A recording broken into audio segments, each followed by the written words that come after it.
A big week for crypto this week, and as you can see, Bitcoin is trading at the lowest price that it's traded at in just over a month. So what can we expect for the rest of the week? In this video, we're going to go over the Bitcoin and Ethereum charts, as well as some TradFi charts, such as the S&P and the dollar, and what they potentially mean for crypto.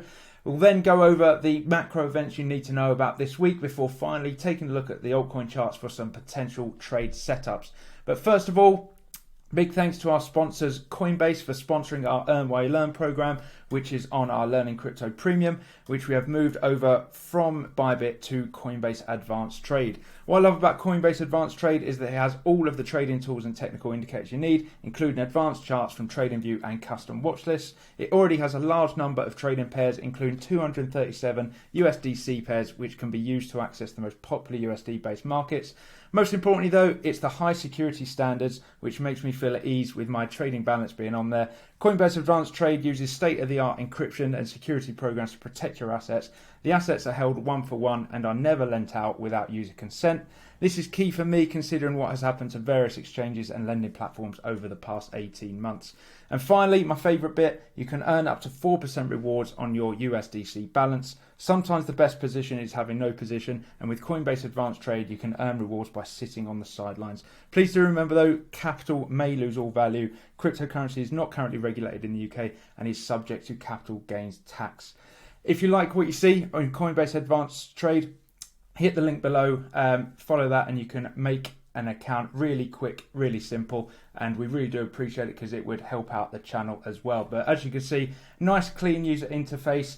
We've got our Earn While You Learn trader balance in there, as I say, earning 4% rewards, which is really nice. And as I say, sometimes the best position is no position, and at the moment that is probably the best place to be whilst we wait and see where Bitcoin finds some support. As I say, later in the video, we're going to go over some altcoin trade setups that you could potentially take advantage of later this week, depending on how things go. And as I say, it's the same stuff that I went over on the Earn While You Learn in our Learning Crypto Premium video this morning. So a little sneak peek into what we deliver Monday to Friday on our Earn While You Learn in the Learning Crypto Premium. But without further ado, let's get on to the big macro events that are happening this week. So it's still earnings season. Well, it's only just started really, but some big names coming out this week, as you can see, sort of middle to end of the week. You got Visa tomorrow on Tuesday. Then on Wednesday, you got big names like Coca-Cola, Meta is quite a big one.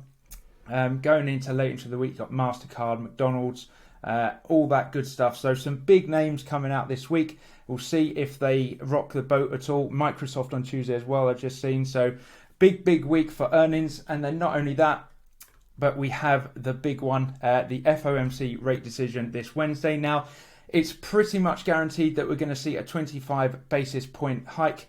It's like 99% chance of that happening. So I think that's going to happen. That's not going to rock the market too much. It's all priced in. However, the main thing that may cause some volatility is what Fed Chair Powell comes out and says after the meeting. You know, what is his outlook on the economy? What does he feel like the Federal Reserve need to do, etc. So that's the only thing that may rock the boat slightly. Apart from that, not too much. You've got some Japan CPI, Bank of Japan rate decision as well on the same day. That may have some implications on the strength of the dollar, which we're going to go over in a second. But apart from that, really the main thing to focus on is the Wednesday FOMC rate hike decision. As I say, that's almost pretty much guaranteed to be 25 basis points, but it's the meeting that comes out after that. So with all that out of the way, let's get into the charts. So start with the big one, BTC. On a monthly time frame, crucial level of support here at 29.3k, which we talked about last week. We've only got another 7 days until the monthly candle close. From a bullish perspective, you really don't want to see a monthly candle close below 29.3. This was obviously really solid support in the past in summer of 21. Solid resistance this year until we finally broke through it last month. So again, you don't want to see a close below here because that makes this one big deviation and we're probably going to see some more downside. From a weekly perspective, there's not really much support. You could argue there is this level here at about 28k, but that is made more clearer on the daily time frame. As you can see, this big shelf here, which was previous support back in May, and then resistance towards the end of May. And that's been untapped as support ever since breaking over the top of it in June. So I think by the looks of the chart, that's where we're heading next, to around 28k. We'll see if that holds as support and then we have another leg up, or we break that and then head down to the next monthly level of 25k. But as you can see, this daily level 29.6 was key support. We were hanging above it for a number of days last week before finally breaking it today. And if you remember on Friday, I said I don't like entering trades on weekends. There's normally a lot of tricks and some traps, and that's exactly what happened this weekend. As you can see, on Sunday we had a rally up to about 30.3k, and this morning we have melted. So never be tempted to trade on weekends. I wake up Monday morning, that's when I do my charts and my analysis and plan the trades for the week ahead. So Ethereum, how's that looking? Pretty similar. So it's currently testing the 1856 daily support, which we've been holding above ever since the 7th of July. But if it breaks that, then we're probably heading down to the weekly support of 1783. And we've also got that monthly support of 1721. Now, I've been talking about this for quite a while, the past few months, the fact that we broke over the top of it in March, but then we've never really gone anywhere. You know, we had that big wick up to 2.1k, which only lasted about a day, and then we come straight back down. We have tested it as support last month and managed to hold it, but again, there's just no real momentum pushing us forward. We really don't want to see a monthly candle close below 1721 from a bullish perspective. We are still quite away from that. So we've got this 1783 weekly level holding us so far, so we'll see if we have a bounce off of that. In terms of a daily time frame, again, if we don't hold this 1856 support, then we're probably heading for 1783 weekly support. So they're the areas I'm watching: 28k on BTC and 1783 on Ethereum. Let's quickly take a look at the TradFi stuff. So the S&P, we go to the monthly time frame. This has obviously been ripping up, I mean, really since October last year, which is pretty crazy. And then the past 4 months, especially since March, been non-stop. Didn't even stop at this 4327 level on the monthly. Even on the weekly, it just sort of tore right through. So real strong momentum for the S&P. However, we are up at this resistance level at 4588, which is the swing high from April of last year. Is this where we have a pullback, whether it's a major one or just a small correction? I think it's likely. We're not too far off all-time highs, which is absolutely crazy in my personal opinion, that we're so high considering the economical climate. But look at that, only about 5% away from the top. So is this a logical area for a pullback? I think it is, in my opinion. Maybe a pullback down to 4327, test as support. And it's, as I say, been on an absolute tear for the past number of weeks, since about mid-May.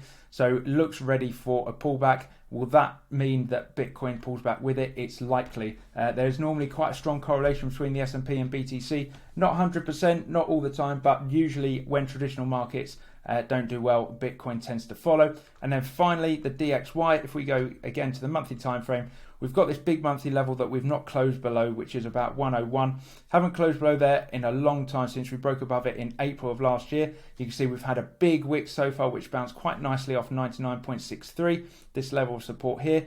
Is this candle close going to zip up and close above 101? Is this just a big trap?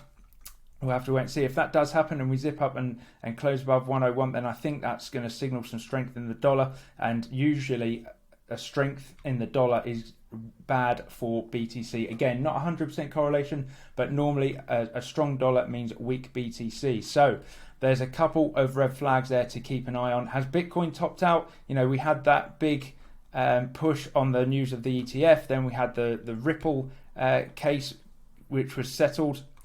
So have we now run out of steam, essentially? Have we run out of narratives, and now we're going to have a deep pullback along with the S&P, which coincides with a rally on the dollar? Let's wait and see, but it certainly looks that way. We've obviously got a lot of data coming out this week, as I mentioned earlier, relating to the FOMC and then the Bank of Japan, etc. So that is what I am looking at the moment. That's what I think is going to potentially play out.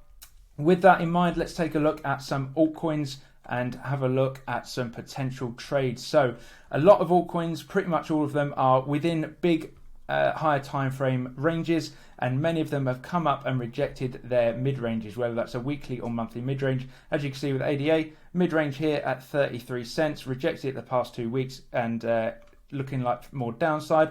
On a daily time frame, it's hit a nice level of support here at 30 cents. You can see this key level here.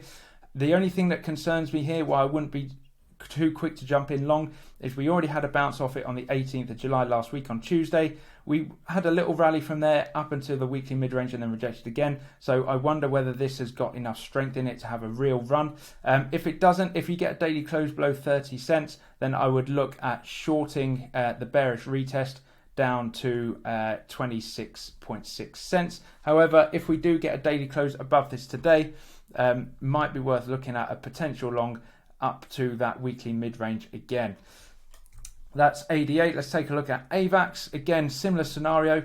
Hit the monthly mid-range weekly level and rejected the last 2 weeks. Looking like more downside to come. If you look at the daily, we had a deviation of this $13.95 daily level, closed back below, and now we're trading lower. So a potential long scenario is if we come down here to $12. This level, this was the breakout level back in early June. Come down here, have a little retest, and potentially long up to the daily level of $13.95. A TP1 probably around halfway. So if you count this as a range, let's get rid of that, then you can just aim for the mid-range, which would be around $12.95. So if you look at that, that's about 8% to TP1 and 15% to TP2. Not a bad little trade in my opinion. So entry around at $12, and then set your own stop loss in terms of what you want for risk and reward. And then BNB, so you can see it's in its own little range here on the daily time frame. Daily range high 251, range low 231, with the mid range being around $2.41. So again, looks like a nice area for a long down at the range low of 231.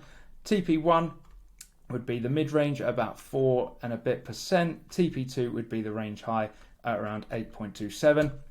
If you get a daily close below the daily range low, then get in on a bearish retest for a short and aim for that weekly higher time frame range low on the weekly time frame, as you can see, around about 210 or so.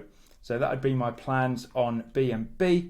On DOT, weekly time frame, you can see we've rejected the monthly mid-range weekly level at $5.58 for the past three times out of the last 4 weeks. No, the last 3 weeks, I should say. Go down to the daily time frame. It's on a nice level of support at the moment at $5.20. If this holds, then you could potentially get another run up to that monthly mid-range weekly level. However, if we break below that, then bearish retest, ride it short down to $4.71 as a TP1, and then potentially a TP2 down at that monthly range low at around sort of $4. I'd front run it a bit. I'd go maybe about $4.25. That looks like a good trade to me. So again, if this holds on the daily time frame, jump in for a long with a stop loss just below these wicks. If you get daily close below, jump in on the bearish retest and then short down to $4.71 and $4.28. Matic, we go to the higher time frames on the weekly, you can see 76 cents look to be holding as resistance. So expecting things to come down further here, although bearing in mind we do have the monthly close coming up in another week. So if you get a monthly close below 72 cents, or 70 cents I should say, that looks like a rejection of the monthly range low. We go down to the daily. Important level here that it's currently sat on at 72 cents. Again, similar to DOT, if we get a daily close just above 72 cents, then that looks good for a long to around 78 cents for a TP1, and then a TP2, I would target these wicks up here to about 87, 88 cents. However, if we get daily close below 72 cents, then short the bearish retest down to TP1 being 61 cents, and then a potentially TP2 down towards either this wick here from Saturday the 10th of June or all the way down to the weekly level of 45 cents. So all based on the daily close there. Near, very similar, rejected the weekly mid-range at $1.54, as you can see, probably heading back down towards the weekly range low. If we go to the daily, It's in a little daily range as well. So we deviated the daily range high at $1.49. Looks like we almost hit the daily range low today already. Again, a nice entry for a long would be on the daily range low. TP1 being the daily mid range, TP2 being the daily range high. You could, depending, if you're going to leave an order sat there, I personally would actually leave an order sat on the weekly range low at $1.25, or maybe just front run it slightly. I would only jump in on the daily range low if you get a daily close just above it, and then you can enter in and around that area, because there's every chance that price may slip all the way down to that weekly range low, bounce off there, and then have a daily close above. So as I say, if you're going to leave an order resting, I'd be doing it on the weekly range low, but market enter around the daily range low if you get a daily candle close just above, like a test, and then you wake up the next morning and it's still there. Alternatively, I wouldn't be jumping on a short on this on the daily time frames. Again, you may get a daily candle close below the daily range low, but then it's not too far from the weekly range low support. So that's probably a trade for next week. If you get a weekly candle close below the weekly range low, $1.25, bearish retest, short down to the next weekly level of 94 cents. And you can see that on the weekly time frame. It's the start of this leg of the move from back in December 2020. Two more then, VeChain. Again, struggling with its monthly mid-range weekly level. It's actually not made it up there. On the daily time frame, again, it's in its own little range.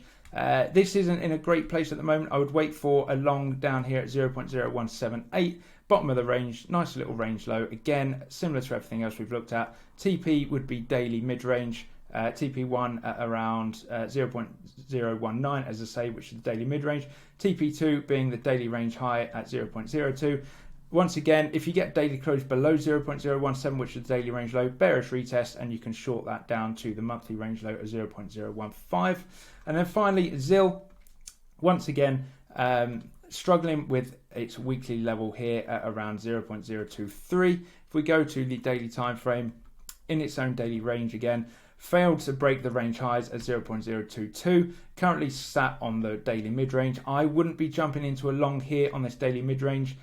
You don't want to diddle in the middle, as they say. You can get chopped up trying to enter trades in daily mid-ranges. I would wait for it to get to one of the extremities. So down at the daily range low could be a nice little long. Once again, as we've said with everything else, long to TP1, which would be the daily mid-range around 0.02, and then the TP2 would be the range high at 0.022. Again, if we manage to go all the way down, break below 0.018, look for the bearish retest and then short that down to the monthly support. Or alternatively, if we have a fast turnaround and we get a daily close above the range high at 0.022, you could go for a long, but obviously just be cautious of that weekly resistance above us, which has been rejected the past couple of days. You'd have to have a real narrative for us to push past that weekly level, in my opinion, which you can't see at the moment because of all these percentages. But that is what I'm looking at today, or for the week. That's pretty much the analysis that I go through Monday to Friday on the Learning Crypto Earn While You Learn. I also enter the trades on camera as well, so full transparency and accountability. We also have a Discord channel where we've got the members trades, where people in our community share their own trades. Really good resource for bouncing ideas off each other, and a bit of copy trading and all that good stuff. So yeah, I hope you have a good week. I'll catch up with you on Friday and we'll go over all of the trading setups that we went over today and see if any of them, if any of the entry requirements were met, and how the trades would have panned out if they did. And have a good week, and I'll catch you on Friday.